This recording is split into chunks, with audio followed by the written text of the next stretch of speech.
Welcome to 21st Sports. Football is back, and so are we here at 21st Sports, and we're talking the Chicago Bears at the Houston Texans in their Week 1 matchup, played September 11th, 2016, as these two teams starting off the NFL 2016 season. Their first games, of course, the home opener was Thursday night, but here on Sunday, these two teams went at it, and we saw Brock Osweiler make his debut under center for the Houston Texans.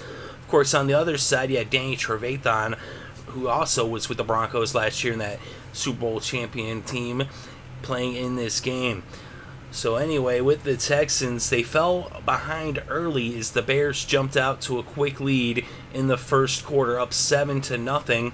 But the Texans would come back to take the lead in the second quarter, first with a field goal kick by Nick Novak, a 28-yarder, and then Brock Osweiler hit DeAndre Hopkins for a 23-yard touchdown.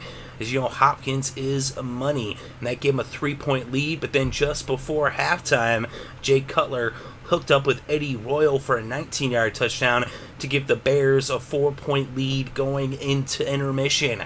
But then in the second half, it was all Houston. In the third quarter, the only score we saw was a 28-yard field goal by Nick Novak, his second field goal of the game.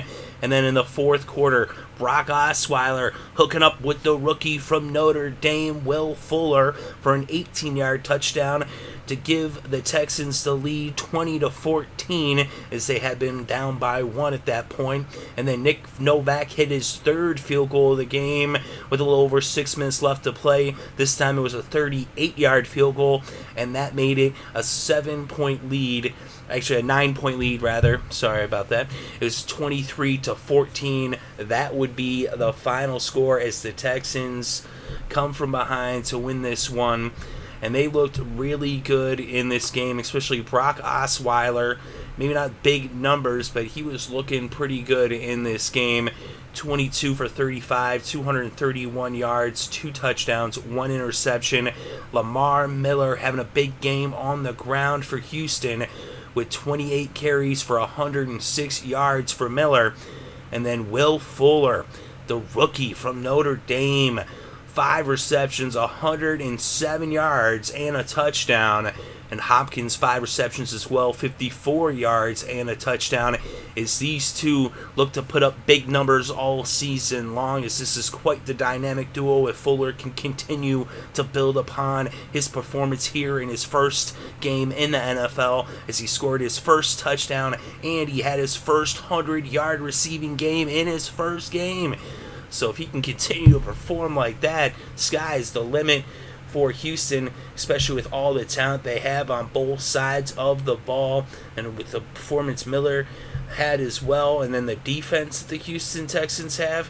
I would not be surprised to see them come away with the AFC South this year. Of course, the Colts have something to say about that, but the Texans, they keep playing like this, then they should be on their way to the playoffs. Of course, it's just week 1. It's early yet, and we're getting a little ahead of ourselves. But in this game, Jay Cutler just 16 for 29, 216 passing yards, 1 touchdown, 1 interception. Langford rushed for 57 yards off of 17 carries and 1 touchdown for Langford for Chicago. And Alshon Jeffrey had 105 yards off of 4 catches, and Eddie Royal had the lone touchdown for Chicago with 4 catches for 57 yards and, of course, the touchdown. And we look at the defense. Trevathan had a sack for the Bears.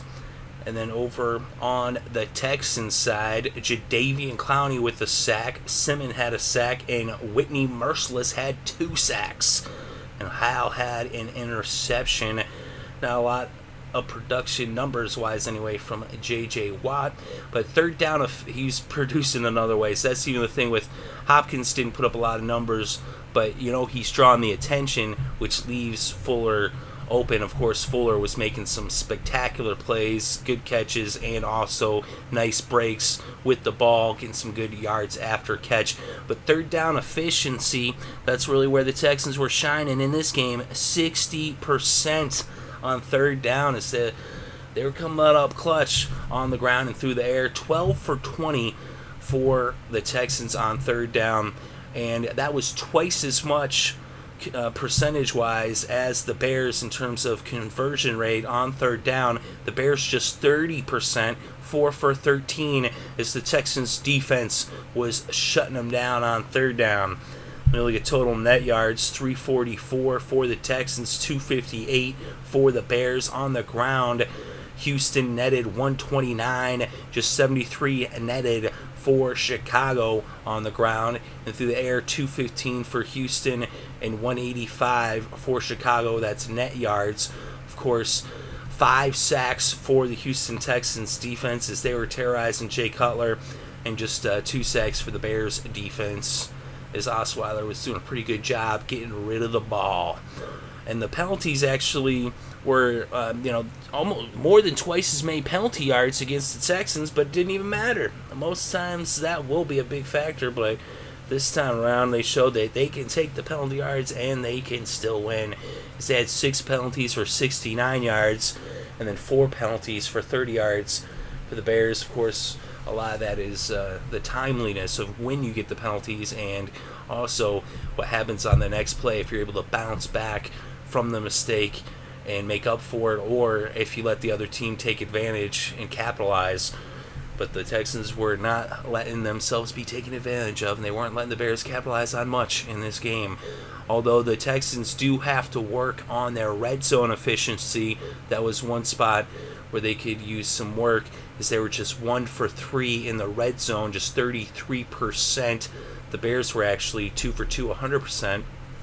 So the Texans need to work on that red zone efficiency, and also their penalties, although it wasn't really that many penalties, but they did dominate on the ground. And in the time of possession, 36 minutes, 19 seconds for Houston, just 23 minutes, 41 seconds for Chicago.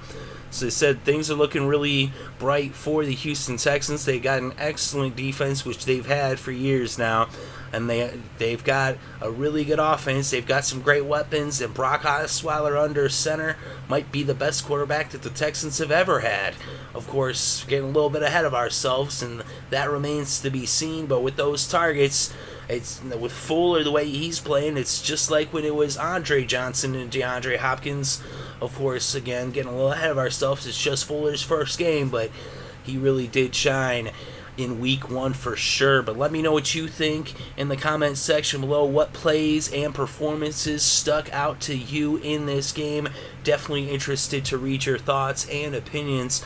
Thank you very much for listening. It is greatly appreciated. I hope you're having a good day and having a great weekend and enjoying all the sports.